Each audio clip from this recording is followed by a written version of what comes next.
ఎస్పీకి 4 సార్లు 5 సార్లు 10 సార్లు ఫోన్ చేసినా కూడా ఎస్పీ రాని పరిస్థితిలో ఉన్నప్పుడు, కనీసం సిఐని ఎస్ఐని కూడా పంపించిన పరిస్థితిలో ఉన్నప్పుడు, అటువంటి బూత్లో, సెన్సిటివ్ బూత్లో కేవలం ఒకే ఒక్క హోంగార్డును పెట్టి బూతులు నడుపుతూ ఉన్నారు.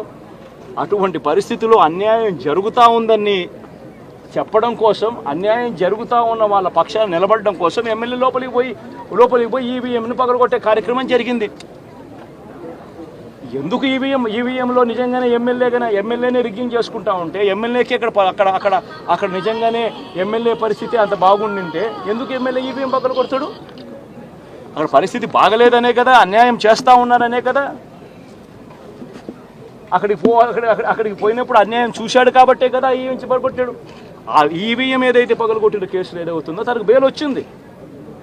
ఈరోజు తాను బెయిల్ అక్కడ లోపల ఉన్నది ఈవీఎం పగలగొట్టిన కేసులో కాదు, తను లోపల ఉన్నది ఈవీఎం పగలగొట్టిన కేసులో. అన్యాయం జరిగింది అని చెప్పి, అన్యాయం జరుగుతూ ఉన్న పరిస్థితిలో ఎమ్మెల్యే అక్కడికి పోయి అడ్డుకునే కార్యక్రమంలో జరిగింది అని చెప్పి కోర్టులు కూడా గుర్తించాయి కాబట్టి తనకు బెయిల్ వచ్చింది.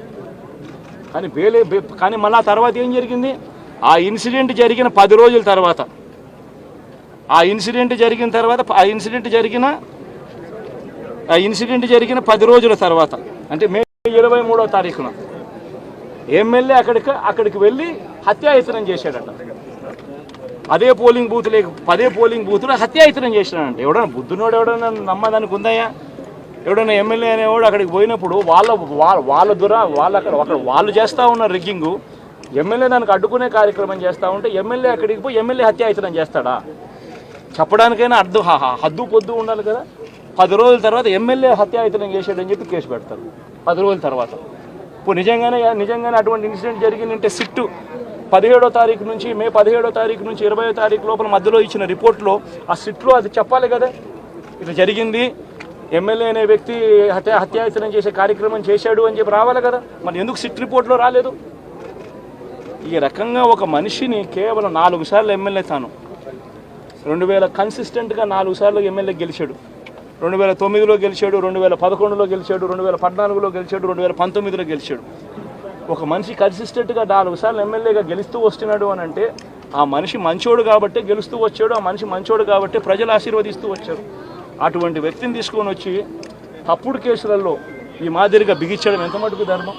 ఈరోజు ఒక్క రామకృష్ణారెడ్డి ఒక్క పరిస్థితే కాదు, రాష్ట్ర వ్యాప్తంగా ప్రతి గ్రామంలోనూ కూడా ఇదే కార్యక్రమాలు జరుగుతూ ఉన్నాయి.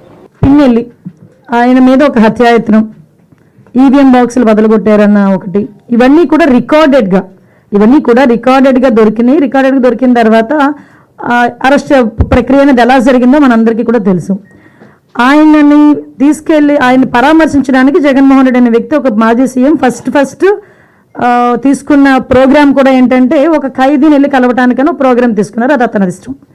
అది కూడా ఏంటి, ఒక 25 లక్షల రూపాయలు ఖర్చు పెట్టుకొని అక్కడికి వెళ్ళి ఒక హెలికాప్టర్లో వెళ్ళారు, ఒక డబ్బున్నవాడు వెళ్ళాడు, తీసుకొని పెట్టుకున్నాడు. నేను ఇక్కడ ఏమంటానంటే, యాక్చువల్గా పిన్నెల్లి గారికి ఉన్న ములాఖాతులు టైం అయిపోయింది. ఓకే, అయిపోయింది కాబట్టి అయినా కూడా హ్యుమానిటీ గ్రౌండ్స్లో ఒక ఎక్స్-సీఎం రిక్వెస్ట్ చేస్తే పర్మిషన్ ఇచ్చాం, అవునా కదా? ఇంతకుముందు చంద్రబాబు నాయుడు గారిని అక్రమంగా జైల్లో పెట్టినప్పుడు కుటుంబ సభ్యులకి 3వ ములాఖాత్ ఇవ్వాలంటే ఇచ్చేవారు కాదు. కానీ ఈరోజు మేము ఏం చేసాము, అతని రిక్వెస్ట్ అంటే అతనికి పర్మిషన్ లేదన్న సంగతి కూడా తెలుసుకున్న తర్వాత కూడా అతను రెడీ అయ్యారంటే అక్కడ గలాటా సృష్టించడానిక? యాజ్ పర్ రూల్కి పైకి వచ్చి హ్యుమానిటీ బేసిస్ మీద ఇచ్చాం. అఫ్ కోర్స్ ఈరోజు మేము చాలామంది చెప్తున్నారు దండోపదండాలకు వెళ్తున్నారు, అలాగే వెళ్తున్నారు, ఇలాగ వెళ్తున్నారని. నేను ఒకసారి ప్రిజెన్స్ ఐజీ గారితో కూడా మాట్లాడినా, అసలు ఎంతమంది ములాఖాతులు వెళ్తున్నాయి, యాజ్ పర్ రూల్ ఎలా వెళ్తున్నాయి, మేము అన్నీ కూడా మాట్లాడుకుంటున్నాం. ఆయన బయటకు వచ్చి ఈరోజు బయటకు వచ్చి అక్రమంగా అరెస్టులు చేశారు. అక్రమంగా ఏం సీసీ ఫుటేజ్ చూసిన వాళ్ళు ఎవరైనా అక్రమ కోర్టు ఇచ్చిందండి అతను అరెస్ట్ చేయమని? దేని మీద బెయిల్ వచ్చిందని ఇప్పుడు అదేనండి, పాత గవర్నమెంట్ పెట్టనివ్వలేదు, కొత్త గవర్నమెంట్ వచ్చిన తర్వాత పెట్టారు. ఆ ఎలక్షన్ కమిషన్ అన్న అసలు భలే మాట్లాడతారండి సతీష్ గారు మీరు.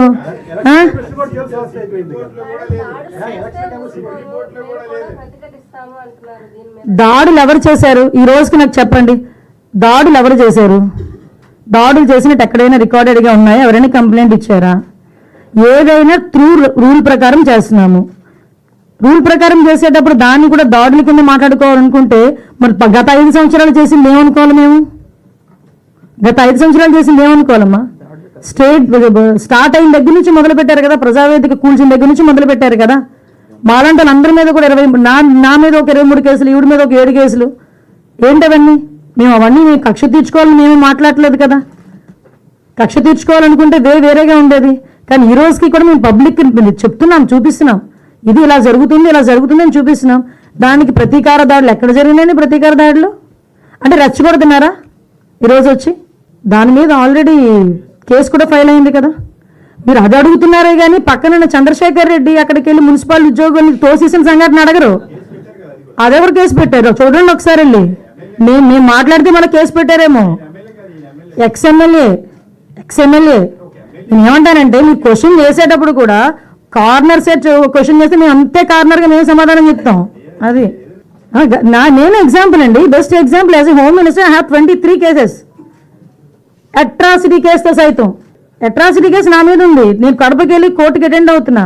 డీసీపీ గారు కూడా చెప్తున్నాను నేను, అది ఏదో చూడండి సార్ అని. కంపల్సరీ సార్, ఏదైనా త్రూ లా ఏదైతే యాజ్ పర్ లా ఎలా అయితే వాళ్ళకి వెసులుబాటు వస్తుందో మేము అలా చేస్తాం డెఫినెట్గా. ఎందుకంటే అక్రమ కేసులు ఎవరు కూడా భరించాల్సిన అవసరం లేదు కదా. కొన్ని ఛార్జ్షీట్ వేసినవి ఉన్నాయి, కొన్ని ఛార్జ్షీట్ వేయని ఉన్నాయి, చాలా ఉన్నాయి ఇష్యూస్ అన్ని. బట్ అన్నిటి మీద ఎంక్వైరీ చేస్తామండి. ఎంక్వైరీ చేయించి అవి కానీ అక్రమం అని తేలితే కనుక వెంటనే ప్రభుత్వ నిర్ణయం తీసుకుంటుంది. ఏదైనా మేము చెప్తున్నాం కదండి, ప్రక్షాళన అయితే స్టార్ట్ అయింది. అది అన్ని వైపుల నుంచి కూడా ప్రక్షాళన స్టార్ట్ అవుతుంది. ఇంటర్నల్గా నేను ఒకసారి మీకు ప్రెస్లో కూడా చెప్పాను, ఇంటర్నల్ ఇంటెలిజెన్స్ కూడా అవసరం. డిపార్ట్మెంట్లో కూడా ఇంటర్నల్ ఇంటెలిజెన్స్ కూడా అవసరం. అందరూ ఒకలా ఉండాలని రూల్ ఏం లేదు కదా.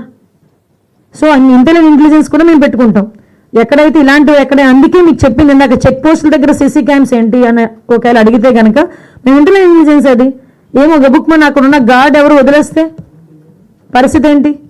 ఇప్పుడు డాగ్ స్క్వాడ్ కూడా పెంచుకోవాలి. ఇప్పుడు విషయం ఏంటంటే డ్రగ్స్ అయినా మనకి ఐడెంటిఫై అవుతాయి కానీ తొందరగా గంజా తొందరగా ఐడెంటిఫై అవ్వదు. కంపల్సరీ ఆ డాగ్ స్మెల్ చూసి అలా చెప్పడం, అలా ఎంతవరకు మనకి ఇప్పటి వరకు ఉన్న టెక్నాలజీ. సార్ పాలిటిక్స్లో ఉన్న పెద్దలు ఏ పార్టీ వాళ్ళైనా సరే ఉపేక్షించే పరిస్థితి లేదు. చాలా క్లియర్గా చెప్తున్నాం ఇందులో. ఏ పార్టీ పలానా పార్టీ మా అధికార పార్టీ ప్రతిపక్ష పార్టీ అన్నా కూడా ఇందులో అసలు 80% టాలరేట్ చెయ్యం. ఎలాంటి వాళ్ళ మీద చర్యలు తీసుకోవడానికైనా సిద్ధంగా ఉన్నాం. యాక్చువల్గా లాస్ట్ టైం మనకి సిబిఐ ఎంక్వైరీకి ఇచ్చారు. అది మనకి వైజాగ్లోని ఇంచుమించుకు ఒక 25,000 కేసెస్ అక్కడ దొరికింది, మనకి డ్రగ్ దొరికింది. దాని మీద కూడా ఇందాక మాకు వచ్చిన డిస్కషన్లో ఆల్రెడీ సిబిఐ దగ్గర ఉంది. అది ఎంతవరకు వచ్చింది ఏంటనేది అయితే మేము రిపోర్ట్ తెప్పించుకుంటామమ్మా. ఇప్పుడు ఆపరేషన్ లేకుండానే మోకాళ్లకు ప్లాస్మా ట్రీట్మెంట్, మీ ఆర్థోపెడిక్ సమస్యలన్నిటికీ రోబోటిక్ టెక్నాలజీ ద్వారా తక్కువ ఖర్చుతో శాశ్వత పరిష్కారం, ఫ్రీ కన్సల్టేషన్, ప్రతి ట్రీట్మెంట్ పై 20% డిస్కౌంట్. ఈ ఆఫర్ కొద్ది రోజులు మాత్రమే, త్వరపడండి. V9 hospitals 9281465842.